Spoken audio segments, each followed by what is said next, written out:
오늘 함께 하실 성경은 로마서 8장 1절과 2절입니다. 함께 읽겠습니다. 시작. 그러므로 이제 그리스도 예수 안에 있는 자에게는 결코 정죄함이 없나니 이는 그리스도 예수 안에 있는 생명의 성령의 법이 죄와 사망의 법에서 너를 해방하였음이라. 아멘. 오늘 이 구절도 우리에게는 아주 익히 알고 있는 구절입니다.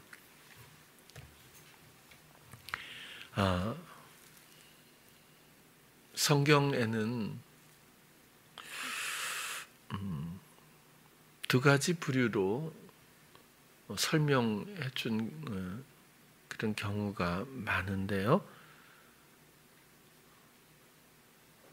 오늘 이 본문에도 죄를 다루고 있고 생명을 다루고 있죠. 그래서 예수 안에 있는 자에게는 정죄함이 없고 예수 안에 있는 생명의 성령의 법이 죄와 사망의 법에서 너를 해방했다. 이 전환이 반드시 필요합니다. 고린도전서 15장 22절에 보면 아담 안에서 모든 사람이 죽은 것 같이 그리스도 안에서 모든 사람이 삶을 얻으리라. 첫 번째 아담과 또 다른 곳에선 두 번째 혹은 마지막 아담으로 예수님을 표현해 주고 있습니다. 아담이란 말은 인간, 사람이란 뜻이라고 하는데 아담, 첫 번째 아담 안에서 모든 사람이 죽었다. 그리스도 안에서 마지막 아담 안에서 모든 사람이 삶을 얻는다. 결국 사람은 영적으로 보면 두 부류로 이해할 수가 있겠습니다. 첫 번째 아담에게 속한 사람, 그 부류인지 혹은 마지막 아담, 그리스도 안에 속한 사람인지. 지금 우리가 살고 있는 것 같은 이런 목숨, 육신적 생명을 기준으로 해서는 아무것도 이해할 수가 없죠. 이건 모두 영적인 당연한 설명입니다. 아담 안에서 왜 모든 사람이 죽었습니까? 나는 살아있는데 라고 생각할까 봐 그래요. 이것은 생명 없음을 말하고 있는 거죠. 그리고 생명이라고 하는 것은 이렇게 살아있는 형태를 말하는 것이 아니라 생명이신 하나님, 생명이신 새롭게 생명을 부여받으신 그리스도가 사시는 그 사심이 있느냐 없느냐 그런 뜻입니다.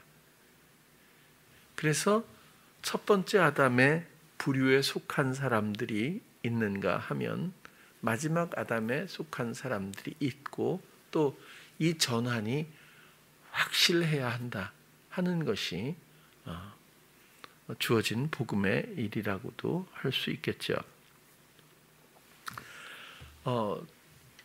첫 번째 그 아담에 속한 사람들은 궁극적으로는 사단의 부추김에 의해서 살아가는 사람이라고 말할 수 있고요. 하나님을 외면하고 첫 번째 아담이 그랬으니까요. 사단의 부추김에 호응해버렸잖아요. 지금도 모든 사람들의 마음속엔 내 목소리, 내 생각 같지만 사단은 끊임없이 아버지 앞에 나가지 못하도록 그리스도의 생명을 누리지 못하기 위한 목적으로 속삭이고 있습니다. 그 모든 부추김들이 그대로 오히려 더 광범위하게 상존하고 있죠. 이런 것들이 첫 번째 아담의 후손다운 그런 모습이라고 할 수 있습니다. 그리고 하나님을 버렸습니다. 마음에 하나님이 없죠. 하나님을 생각한다고 하나님이 있는 것이 아닙니다.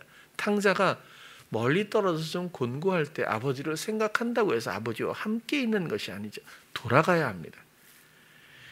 결국 사람은 첫 번째 아담은 하나님을 버렸던 사람입니다. 지금도 대부분의 사람들은 아버지께로 돌아가지 못한 영혼들로 남아있을 수 있다는 뜻이죠. 그런 사람들은 첫 번째 아담의 부류에 속한 사람이라고 말할 수 있습니다. 첫 번째 아담은 자신의 마음에 원하는 것을 시도했습니다. 그리고 지금은 우리 마음에 원하는 것을 수없이 시도하며 살아가고 있을 수 있다는 겁니다. 아직도 내 마음에 원하는 것을 시도하며 그것이 옳고 그른 것이 중요한 것이 아니라 내 마음에서 비롯된 어떤 그것을 시도하고 살고 있다면 첫 번째 아담의 부류라고밖에 말할 수가 없습니다. 결국 자신의 생각, 자신의 말과 행실로 사는 사람, 그렇게도 말할 수 있겠죠. 마지막 아담, 그리스도에게 속한 사람들은 그리스도가 그러셨던 것처럼 우리가 아니라 하나님을 정말 사랑했던 사람이고 하나님을 정말 믿었던 사람이고 자의로 말하지 않고 듣는 대로 말했던 사람이고 하나님의 뜻만을 사랑 안에서 순종으로 행했던 사람입니다. 그 사람은 예수 그리스도밖에 없죠. 그래서라도 우리가 첫 번째 아담의 부류에서부터 마지막 아담인 예수 그리스도의 사심으로 전환해야 될 필요를 선명하게 이해해야 됩니다. 이것은 스스로 할 수 있는 일은 아니고 또 우리가 난 그리스도에 속한 부류가 될 거야 이런다고 해서 되는 일이 아니고 내 노력이나 의지나 시도로 되는 일이 아니고 이전의 삶을 이전의 모든 중독된 내가 살고 있다고 느끼는 모든 기능들을 이제 그만 중단하고 모든 감각을 주께 드려 주님의 생각과 마음에서 그분의 원하심을 기뻐하는 사랑 안에서 하나가 될 수 있는 그리스도께 모든 것들을 위임하는 기쁨이 있는 그런 전환이 반드시 있어야 한다, 그런 뜻입니다. 첫 번째 아담이 있는가 하면 마지막 아담이 있는데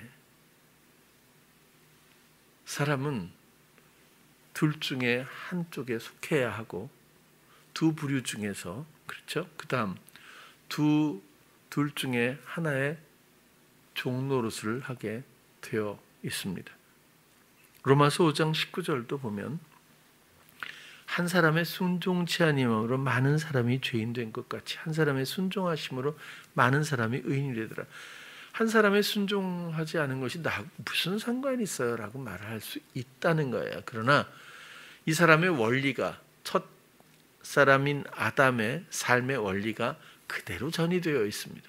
여전히 자기 시도죠. 자기 경영이고 자기 생각이고 자기 마음이고 아무리 좋은 생각을 해도 그렇다는 거예요. 근데 세상은 좋은 것으로 여기고 좋게 시도했다고 해서 좋은 결과가 결코 나오지 않아요. 학부모하고 비슷하잖아요. 엄마가 모든 시간과 모든 노력과 모든 열심을 다해서 자녀를 좋은 것으로 그렇게 키우지 않을 부모가 어디 있겠어요. 외고 앞에 가보면 요즘에 이제 멀리 떨어져 있지만 점심때 깜짝 놀랐어요. 점심때 잠깐 학교에 들어가 있을 때가 있었는데 너무 좋은 차들이 막 학교 안으로 막 쭉쭉쭉 들어오는 거예요. 그래갖고 엄마들이 막 내려요. 그러면 아이가 이렇게 건물에서 나오는데 지친 모습으로 터덜하고 반가워하지도 않고 그 차 앞에 가면 엄마가 막 해갖고 뭘 꺼내주는데 TGI 프라이드라든지 아니면 뭔가 이렇게 먹거리 막 맛있고 막 이렇게 그런 것들을 잔뜩 해서 주면 그냥 툭 받아갖고 덜럭덜럭 또 들어가더라고요. 그러니까 먹거리까지 막 이렇게 배달을 하는구나. 그때 보고 깜짝 놀랐어요. 그런 엄마가 한두 명이 아니에요. 퇴근이 아니죠. 하교 시간이 되면 그 올라가는 길에 막 차들이 꽉 있는데 아주머니들의 특징이 별로 이렇게 다른 사람을 상관 안 하잖아요. 올라가는 차 내려가는 차 없이 꽉 찼는데도 마무리 빵빵거려도 그냥 가만히 아들 올 때까지 아니면 자녀가 올 때까지 가만히 그런 엄마들을 참 많이 봤어요. 참 용감하다 생각. 자식을 위해서는. 근데 상담을 해보면 부모님하고 사이 좋은 자녀들이 별로 없잖아요. 그때 참 이런 모순을 어떻게 이해를 해야 되나 그런 생각을 해볼 때도 사실 있었어요. 우리가 좋은 생각을 많이 해요. 또 좋은 시도도 많이 해요. 근데 그런 내용이 중요한 게 아니라는 거지. 복음은 누가 하는 것이냐, 어디로부터 말미암느냐 이런 근거가 근본이 중요하지 않습니까? 한 사람의 순종치 아니함으로 보면 한 사람의 순종치 아니함으로 그 순종치 아니하는 그런 기능이 모든 사람들에게 말씀을 듣고 순종하는 하나님의 원하심 뜻을 이해하고 순종하는 이런 사랑의 관계가 없고 자기 시도 가운데서 그냥 사는데 원래는 자기가 사는 것 같지만 사실은 사단의 연출에 의해서 또 각본에 의해서 주어지는 대로 사실은 맹종하고 있다. 그런 뜻이잖아요. 다 이미 이런 원리들은 충분히 이해하고 있으리라고 봐요. 문제는 이 로마서 5장 19절에서 우리가 봐야 할 것은 한 사람의 순종치 아니함과 한 사람의 순종하심. 그죠? 주제가 순종으로 되어 있어요. 한 사람의 사랑하지 아니함과 한 사람의 사랑함이 아니라 한 사람의 순종과 한 사람의 순종하지 않은 것. 이 순종이라고 하는 것을 율법적인 문제로 이렇게 생각하지 않기를 바라요. 우리는 자체적으로는 성립이 안 되는 것 같아요, 삶이. 그래서 어디에 순종하는지 결국 부류를 선택할 수밖에 없는 존재라는 거죠. 우리가 하나님을 순종할 수 있는 것이 아니라 한 분 순종하신 그리스도가 내 안에 사심으로 그 삶에 동의하고 함께 걸음으로 우리가 그분의 순종에 힘입는 것뿐이라는 원리를 이제는 잘 아시리라고 생각하는 거예요. 또 로마서 6장 16절도 보면 너희 자신을 종으로 들여 누구에게 순종하든지 그 순종함을 받는 자의 종이 되는 줄을 너희가 알지 못하느냐. 사람이 사단을 이길 수 없고 사단을 간파하기가 어렵습니다. 그냥 자신도 모르는 사이에 맹종하고 굴종하고 있는 것뿐이죠. 많은 마음과 영혼들을 망가뜨리고 또 어두움으로 잠식하고 더럽게 하고 생명에서 더 멀리 떨어지도록 시간이 흐르고 나이가 먹을수록 둔감해지게 하죠. 사단의 목적은 유일합니다. 하나님과의 거리, 다시 돌아가지 못하도록, 주님을 생각지도 못하도록 가능하면, 아니면 너무 잘 믿는 것 같은데 실속이 없도록, 이렇게 여러 가지 기법들이 또 있잖아요. 어찌되었건 우리는 내면의 감각을 통해서 사단의 종이 될 수도 있죠. 너희가 알지 못하는 혹은 죄의 종으로 사망에 이르고 혹은 순종의 종으로 의에 이르느니라. 순종, 불순종이 결국 죄와 의의 갈림길에 굉장히 중요한 키워드라고 하는 것을 우리가 얼마든지 알 수 있어요. 이렇게 두 부류의 영역은 확실합니다. 그리고 우리는 당연히 이쪽 부류에서 이쪽 부류의 전환이 반드시 이루어져야 한다. 그런 이야기를 오늘 하고 싶은 거예요. 그 자신을 좀 점검해 봤으면 라는 권면도 좀 말씀드리고 있는 거예요. 예수님의 사심이 나의 삶이 되어야 한다. 이렇게 말씀을 드리고 있잖아요. 여러분, 예수님이 내 삶을 사시는 게 아니라 내가 예수님의 삶을 살아야 합니다. 근데 보통 사람들을 보면 내 삶을 유지한 채로 주님이 내 삶에 개입하도록 그렇게 부탁하는 것 같아요. 그리고 그걸 기도라고 생각하고 그것을 신앙으로 생각할 수 있다는 겁니다. 그러나 복음은 이 생명에 대한 문제고 복음은 이 부류에 대한 문제입니다. 예수님이 나의 삶을 사는 것이 아니라 이제 나의 삶을 산제사로 드리고 주님이 사시는 삶을 내가 살아야 한다는 거죠. 같이. 이 전환의 명백함이 우리에게 꼭 있기를 바라는 겁니다. 예수님이 내 삶의 원리가 되어야 해요. 모든 것에 내 삶에 주님만이 나의 원리가 꼭 되어야 합니다.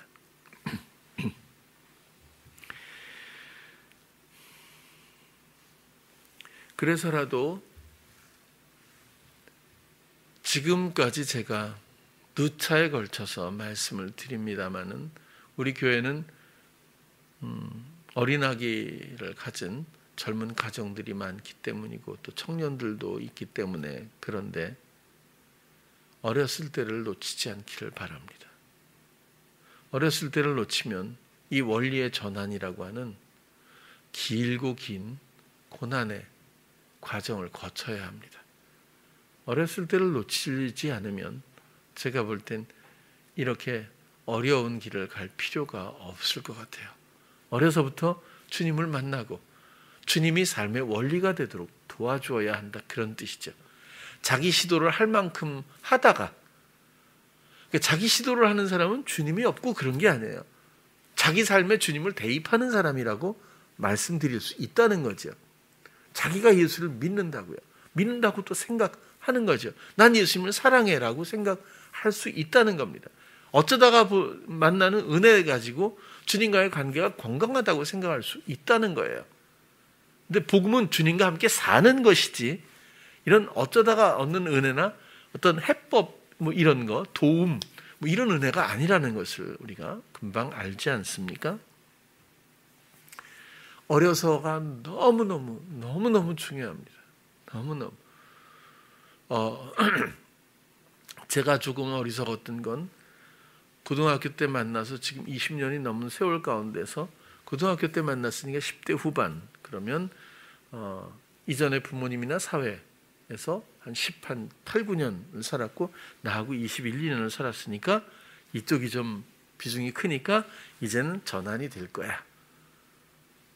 그런데 20년이 넘어가도 똑같아요. 아마 30년이 돼도 더 절망적일 수도 있을 겁니다. 무슨 뜻이냐 하면 어렸을 때를 놓치면 이렇게 어렵다는 겁니다. 마음은 원하는데 삶이 바뀌지를 못해요. 아직 구별을 잘 못해요. 텔레비전을 보니까 거위도 그렇고 타조도 그렇고 그 알에서 깨거나 이렇게 새끼 때 그걸 주워다가 키우든 아무튼 먹이도 주고 같이 자고 이렇게 하니까 어딜 가든지 쫓아다니더라고요, 얘네들이. 또 어떤 사람은 어디서 멧돼지 새끼를 주워와가지고 요만한 걸 그걸 먹였는데 이 멧돼지가 시장 가면 시장 가는 대로, 집에 가면 집에 가는 대로, 없으면 또 난리가 나요. 끝까지 막 쫓아다니는 거예요. 짐승들도 어려서 처음 각인된 어떤 상대를 엄마로 아는지 할머니로 아는지 모르겠지만 아무튼 절대적으로 의존하지 않아요. 졸졸졸 쫓아다니잖아요. 어떤 부엉이는 또 그걸 키웠는데 하도 먹이를 주면서 키우니까 제일 좋아하는 게 귀뚜라미라네요. 그런 걸 입에다 대줘도 안 먹어요. 그리고 이 아저씨 머리 위에만 자꾸 올라가서 놀려고 그러고 애가 좀 습관이 이상하게 돼버린 거죠. 이거 고칠 수 있을까요? 제가 볼 땐 평생 못 고칠 것 같아, 이게. 그 아저씨도 힘들어 하더라고. 내가 잘못 키웠다고. 사람도 비슷한 것 같아서 그래요. 어렸을 때 자기 생각에 너무 빠지게 놔둬서 생각의 순환고리를 주께 연결시켜 주지 않아서 주님의 생각을 듣고 주님을 사랑하는 마음을 잘 지켜주지 못해서 여전히 첫 번째 아담의 부류에 속한 기능들이 창궐하도록 놔둬서 평생을 전환하지 못하고 괴로워할 수 있는 그런 모습들을 보게 될 수도 있어요. 세상의 사람들은, 세상의 영혼들은 두 부류일 수밖에 없고 거기에 속해서 속한 종노릇, 그러니까 주어지는 대로 실행할 수밖에 없는 역할. 그러나 이쪽은 사랑의 아들의 나라이고, 그리고 이쪽은 집사, 그 모든 권능들을 물려받아 위임받아 행사하면서 그분을 위해 사랑하며 함께 걷는 그런 모습이라면 이쪽엔 맹종이자 굴종적인 그런 관계에서 사망으로 끌려가 소모될 수밖에 없는 처참한 죄와 사망의 굴레. 복음은 그 중간에서의 전환점을 말해주고 있는 거죠. 우리 엄마들, 아빠들, 어린아이들을 부디 주님의 마음으로, 주님의 통로로 그렇게 잊지 말고 꼭 양육해 주길 바라요. 어린아이에게 좋은 것을 주려고, 좋은 유치원을 보내려고, 좋은 자료를 주려고, 좋은 음식 먹이려고, 또 이렇게 자꾸만 좋은 학교 보내고 이렇게 생각을 하다 보면 분명히 아이를 위하는 것 같지만 시간이 흘러가면서 분명히 아이를 위했겠죠. 그러나 주님의 친구가 되는 방향으로는 이끌지 못할 수 있다는 거죠. 오늘 본문을 다시 봐도요. 오늘 제목대로 그러므로 이제 그리스도 예수 안에 있는 자에게는 결코 정죄함이 없나니. 교회에서 저도 다닐 때마다 교회 나오는 모든 성도들을 향해서 여러분들이 이제 결코 정죄함이 없습니다. 이런 얘기를 들었어요. 근데 앞부분이 더 중요한 것 같아요. 그리스도 예수 안에 있는 자에게는, 이것이 더 중요한 전제가 아닐까요? 정죄함이 없는 이유가 뭐냐 하면 이 그리스도 예수 안에 있는 사람들은 그리스도 예수 안에 있는 생명의 성령의 원리가 죄와 사망의 원리에서 해방했기 때문이다. 그런 겁니다. 우리가 선택하는 것 같지만 사실 우리의 마음을 들이면 주님이 우리를 죄와 사망의 원리로부터 건져주십니다. 이미 밟아 이기신 그리스도의 능력과 그 사랑과 생명이 우리를 그곳으로부터 건져주시죠. 그리고 모든 묶인 것들을 자유케 해주십니다. 그래서 그리스도 예수 안에 있다고 하는 것이 얼마나 중요한 전제인가를 생각하지 않을 수 없죠. 우리가 첫 번째 아담의 부류에서 마지막 아담인 그리스도의 부류로 옮기기 위해서는 결국엔 그리스도 예수 안에 있어야 하는 거다라고도 설명할 수 있을 겁니다. 이 노모스라고 하는 생명의 성령의 법, 죄와 사망의 법이 노모스잖아요. 그래서 율법이라는 뜻도 물론 있어요. 그러나 원리라고 하는 뜻도 있어요. 원리. 주님이 우리의 원리가 되어야 되거든요. 그리고 한 번 또 말씀드렸지만 이것은 원리라는 의미도 있지만 짐승에게 먹이를 주다라고 하는 뜻도 있어요. 그러면 생명의 성령의 이 원리가 짐승에게 먹이를 주다. 우리가 짐승은 아니지만 방목하다라는 뜻도 있거든요. 그래서 생명을 유지하기 위해서는 양식을 먹어야죠. 음식을 먹어야 생명이 유지가 되지 않아요? 그런 원리에 대해서 끝없이 그분이 우리의 음식이 되는, 참된 양식이 되는 그런 공급이라고 하는, 그분만이 우리의 순간마다 그분을 받아들였을 때에 그분이 우리의 생명력이 되는, 생명의 근원이 되고 원리가 되는 그런 관계를 지금 설명하고 있다고도 보는 겁니다. 여러분, 우리가 놓칠 만한 것이 있는데 그것은 잘 알면서도 이제는 최소한 나를 포기할 의사가 있는 사람에게는 예수님이 그 사람의 전부가 되어야 합니다. 그런데 예를 들면 세상은 지혜를 구해요. 그렇죠? 그런데 이런 원리를 가지고 예수님께 지혜를 구하는 사람들이 있다는 거예요. 세상은 뭔가 형통하길 바라요. 문제가 해결되고 뭔가 형통하기를 바라며 형통을 구합니다. 근데 그리스도인조차 주님 앞에 형통을 구하는 사람들이 있을 수 있다는 거예요. 세상에서는 평안을 구할 수 있어요. 그렇죠? 평강을 구합니다. 그리스도인들도 주님 앞에 평안을 바라며 구할 수도 있을 거예요. 세상에서는 이렇게 지혜나 평강이나 사랑이나 생명이나 형통이나 이런 모든 것들을 구하지만 기능적으로 뭔가 이런 것들이 목적이 되는 그런 유형이잖아요.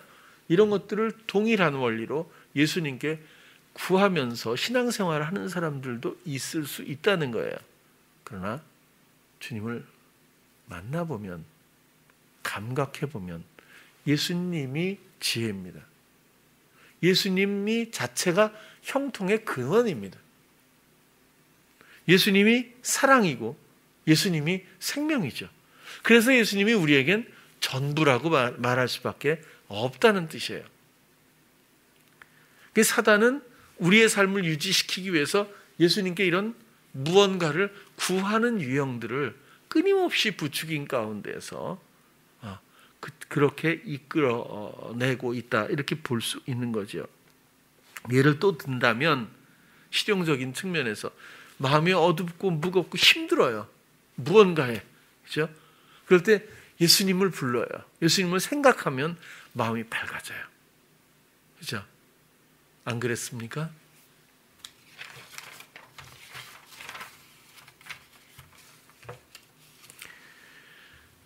그런데 이렇게 마음이 무겁고 힘겹고 어두울 때 주님을 불러서 그 밝아지는 마음의 상태, 그것만이 목적이 되어서는 안 된다는 거예요. 그건 당연한 부수적인 환경이고 정서이고 예수님 자체가 나의 삶의 원리가 되어야 돼요. 힘겨울 때 주님을 바라보고 마음이 가벼워지고 밝아지고 좋아지면 대부분 거기서 멈추기 일쑤입니다. 그것을 해결되었다고 생각할 수도 있는 부추김의 소리가 있다는 거죠. 그러나 우리는 주님과의 관계가 목적입니다. 주님이 목적이며 우리의 모든 감각은 오직 주를 향하고 주가 내 안에서 사셔야 합니다. 생명의 성령의 원리가 펼쳐져야 합니다. 그것은 우리의 몫은 순종이죠. 듣고 사랑하고 그분이 사랑하게 하시는 대로 나를 내어드리고 믿어지게 하는 대로 나를 또 내 마음과 모든 감각을 내어드리고 오직 의식과 자각에 깨어있는 모든 감각을 그분께 드려서 그분을 접속하는 순간에 나에게 주어지는 수많은 영적인 유익, 그 가운데 있으면 형통이란 말도 이 안엔 필요가 없고 이 안엔 사랑이란 말을 설명할 필요도 없고 생명이 무엇인지 이해해야 될 필요도 없고 지혜가 과연 무엇일까? 진리는 무엇일까? 라는 의문이 그 안엔 있을 수가 없습니다. 그분이 본체시기 때문에.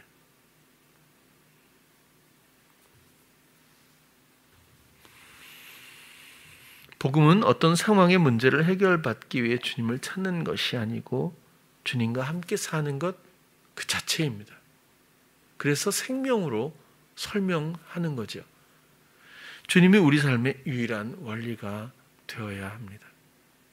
우리는 기쁨의 순종이 있고 주가 하실 일, 주가 예비하신 일, 주가 무엇을 원하시는지 나는 알 수 없지만 언제나 선한 기대감 가운데서 시간을 기다리고 그리고 주가 하실 예비하신 것을 발견하는 기쁨을 가지고 또 주님을 찬송하고 더 기대하는 소망의 마음을 가지고 더 사랑하고 그런 가운데서 구태여 믿음이라는 것을 형성해야 될 필요가 있겠느냐는 뜻입니다. 그렇게 예수님과의 선명한 둘만의 삶이 이루어질 때 그 사람은 그리스도인이고 그 사람은 그리스도 예수 안에 있는 사람이다 라고 말할 수 있다는 뜻입니다. 그리스도의 사심에 동참해야 나의 산제사 가운데서 오직 그리스도만이 사셔야 그리스도 예수 안에 있는 거죠. 우리 안에다가 예수님을 꾸겨 넣거나 가끔 불러서 그렇죠? 그런 경우의 수도 많이 있는 것 같아요. 주님은 언제나 우리 영혼의 양식을 풍요롭게 제공하시는 분이에요. 그래서 방목하다 먹이를 주다 이런 것이 노모스라고 하는 뜻이라고 했는데 주님은 스스로도 참된 양식, 하늘로부터 내려지는 양식, 영적인 양식으로 그렇게 자꾸 몇 번이나 표현을 해 주셨어요. 그리고 사랑의 잔치라고도 비유로 말씀을 하셨죠. 예수님과 함께 먹고 마시는 것, 이것은 굉장히 중요한 또 생명의 원리라고 생각을 해요. 이 풍요로운 잔치는 이미 우리 안에 전부 배설이 되어 있습니다. 이제 우리가 무엇을 잔치를 원한다든지 먹거리를 원해서 예수님이 요리를 시작하거나 시장 보는 단계가 아니라 완전히 준비가 되어 있습니다. 사랑은 준비가 되어 있죠. 생명은 준비가 되어 있어요. 주님은 이미 내 안에서 살고 계십니다. 그 풍요로운 전개가 이미 유지되고 있다는 거예요. 근데 우리는 그런 것들에 대해서 별로 관심이 없거나 잘못된, 어려서 어미를 잘못 인식한 짐승처럼 전혀 다른 관심사에 가치를 두거나 의미를 두거나 지향하고 있기 때문에 이 잔치에 거꾸로 이 잔치에 참여하지 못하는 불행한 상황들을 경험할 수도 있습니다.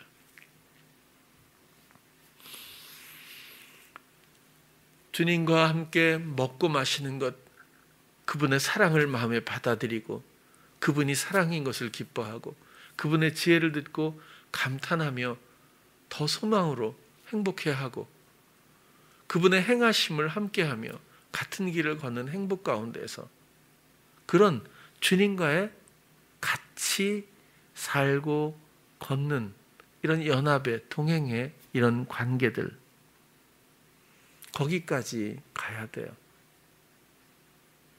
먹고 마시는 잔치가 주님과 함께 있어야 합니다. 그런데 이걸 잔치상으로 보면 대부분의 영혼들은 자신이 몰라서 그렇지 이런 그리스도의 의와 그리스도의 사랑과 그리스도의 생명에 모두가 굶주려 있습니다. 그래서 이런 잔치상에 데려다 놓으면 허겁지겁 먹어야 되거든요. 지난 시간에도 또 그런 말씀을 드렸습니다만 정말 배고프면요, 야 마음껏 먹어 하면 어마어마하게 먹을 거예요. 어마어마하게. 제가 군대 생활할 때 너무 배가 고파서 밥을 안 주는 건 아닌데 왜 이렇게 배가 고픈지 군인들은 요즘엔 모르겠어요. 근데 정말로 너무너무 배가 고파갖고요. 그런데 면회가 오잖아요. 그럼 단팥빵 이런 거 있잖아요. 20몇 개씩 먹었어요. 뭐. 진짜 왜 이렇게 들어가는지 뭐 끝없이 들어가더라고. 그리고 제일 먹고 싶은 게 짜장면 뭐 이런 거였는데 아무튼 그 북한 선교하시는 분도 그래요. 꽃제비 이런 애들 만주에서 이렇게 그런 애들 데려다가 밥 먹으라고 그러는데 막 너무 먹어갖고 이렇게 하면 큰일 난다고 막 오랫동안 굶주렸으니까 애들이 그걸 너무 허겁지겁 막 먹는데 막 끝없이 막 더 달라고 하면서 근데 너무 갑자기 그러면 안 좋잖아요. 그게 걱정이 될 정도로 그렇다는 거예요.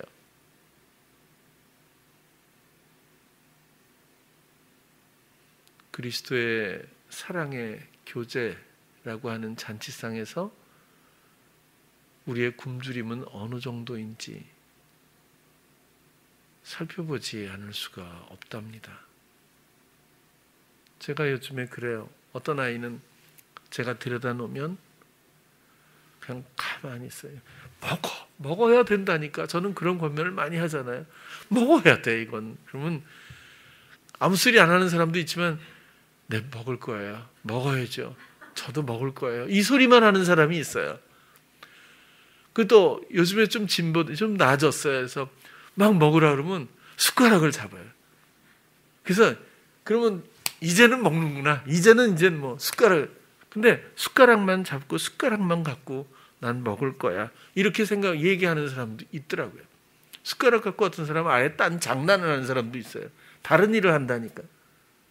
빨리 먹어야 되는데 정작 우리 영혼이 해야 될 일은 하지 않고 주님 앞에서 사랑의 교제와 그분의 생명 앞에서 그 생명을 사는 기쁨을 놓치면서 자기 삶을 아직도 포기하지 않고 유지하고 있는 이런 모순이 얼마든지 있을 수 있다는 겁니다.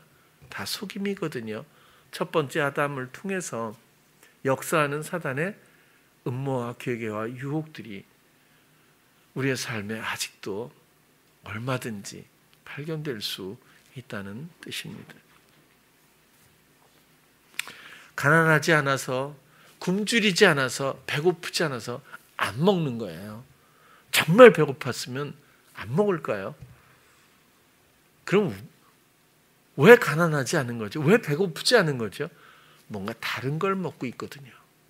여전히 자기 생각을 순환하며 채우고 있어요. 여전히 다른 그 무언가와의 관계 가운데서 먹지 말아야 할 것이죠. 그런 것들을 마음에 받아들이고 있어요. 내 생각의 순환이 여전히 풍부하고 내가 마음에 바라는 것들이 아직 풍요롭고 이런 모든 것들의 산제사는커녕 이 비워지는 가난은커녕 그런 원리들이 죄와 사망의 이전의 삶의 원리들이 아직도 마음속에 풍부하기 때문에 배고프지 않은 거예요. 그 생명, 육적 생명 이전의 생명에 대한 정확한 분별이 아직은 이루어지지 못했기 때문에 그냥 간과하면서 주님에 대한 소망은 영적으로 없는 사람이 누가 있겠어요. 그래서 실현 단계로, 전환 단계로 쉽게 나가지 못하는 것 같아요. 여러분, 가난이라고 하는 것은 아무것도 없는 겁니다. 푸트코스라고 하는 건 그냥 아무것도 없는 거예요. 그래서 음식을 주지 않으면 생존이 불가능할 정도로, 도움이 없이는 생존이 불가능할 정도로 아무것도 없어야 되거든요. 복음은 예수님이 말씀하신 것처럼 아주 당연합니다. 가난한 자에게 복음을 전하려고입니다. 가난하지 않으면 안 되거든요. 부자는 차라리 낙타 약대를 바늘귀에 통과하는 것이 훨씬 쉽다. 그게 쉽고 어려운 문제입니까? 안 되는 문제지. 그래도 가능성이 있을 수 있다는 거죠. 이 바늘구멍같이 작은 구멍, 그 당시에 가장 큰 짐승 중에 하나겠죠. 이런 비유를 하고 있는 거예요. 부자는 못 들어간다는 거죠. 무슨 부자예요? 돈인가요? 아니에요. 마음의 부자입니다. 자기 생각의 부자고 자기 삶의 의지, 열정, 시도들, 주장과 경영과 죄와 사망의 부추김의 부자들입니다. 그래서 먹지를 못하는 거죠.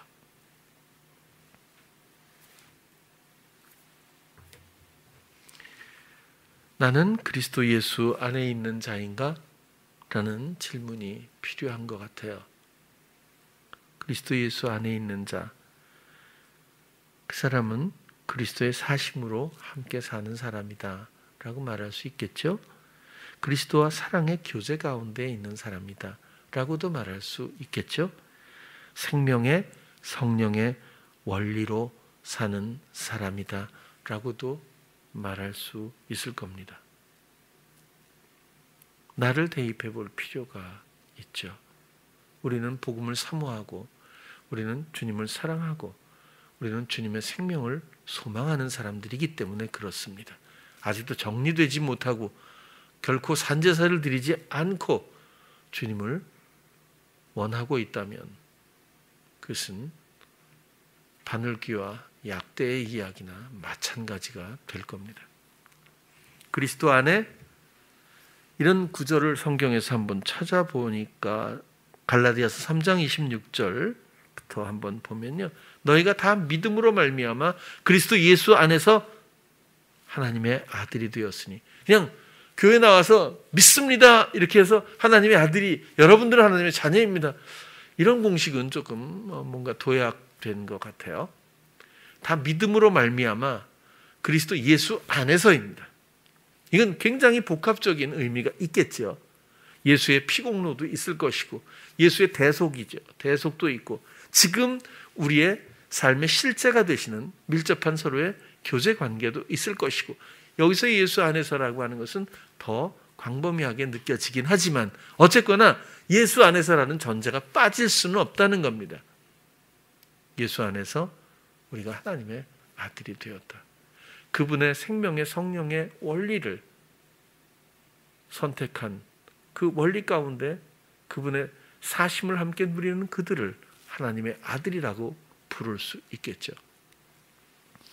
로마서 8장 39절도 보면 높음이나 깊음이나 다른 아무 피조물이라도 우리를 우리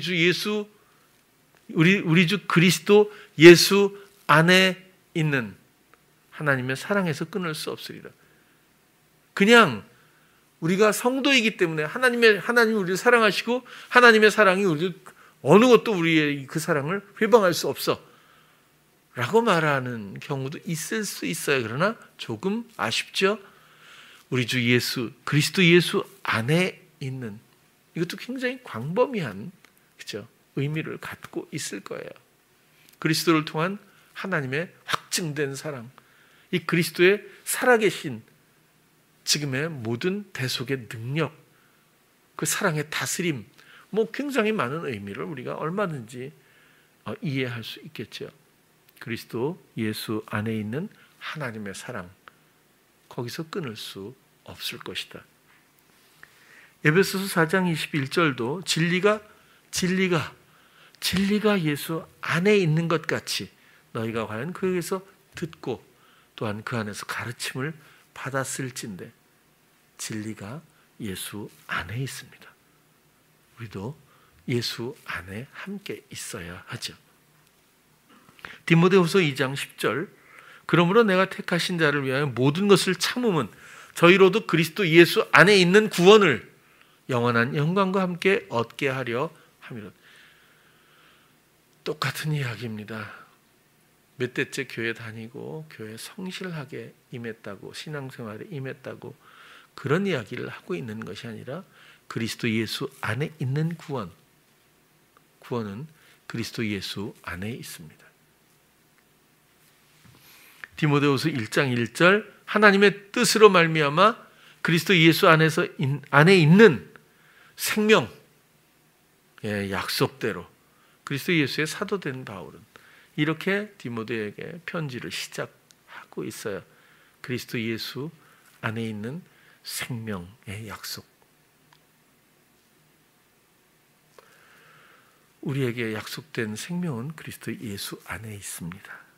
또 디모데후서 3장 15절 또 내가 어려서부터 성경을 알았나니 성경은 능히 너로 하여금 그리스도 예수 안에 있는 믿음으로 말미암아 믿음도 내가 형성하고 내가 생산하고 내가 시도하는 믿음이 아니라 그리스도 예수 안에 있는 그분의 사랑의 헌신과 대속 그리고 지금도 살아서 내 안에서 생명이 되시길 원하는 그분이 믿어지게 하는 그 사랑의 교감 가운데서 형성된 그분으로 말미암는 믿음 그것이 우리를 모든 것들로부터 건질 수 있도록 건져내시고 있는 근원이 또 되겠죠.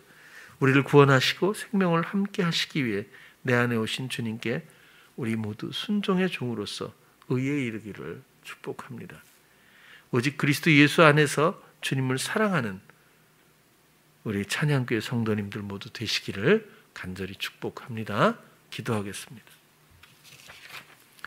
사랑의 주님, 오늘은 로마서 8장 1절에서 2절을 가지고 그리스도 예수에 있는 사람, 그리스도 예수 안에 있는 자라는 제목을 가지고 우리가 나누었습니다. 우리는 결코 첫 번째 아담의 죄와 사망의 원리 가운데 사는 사람들이 아닙니다. 아직도 습관적으로 남겨져 있는 이런 이전 생명의 잔재가 있다면 주께서 이 모든 것들을 씻기시고 오직 그리스도 앞에 사랑의 순종 가운데 함께 나아갈 수 있는 성도로서 세워주시기를 원합니다. 오직 생명의 성령의 원리만이 우리의 찬양이 되게 하여 주시옵소서. 예수님 이름으로 기도드렸습니다. 아멘.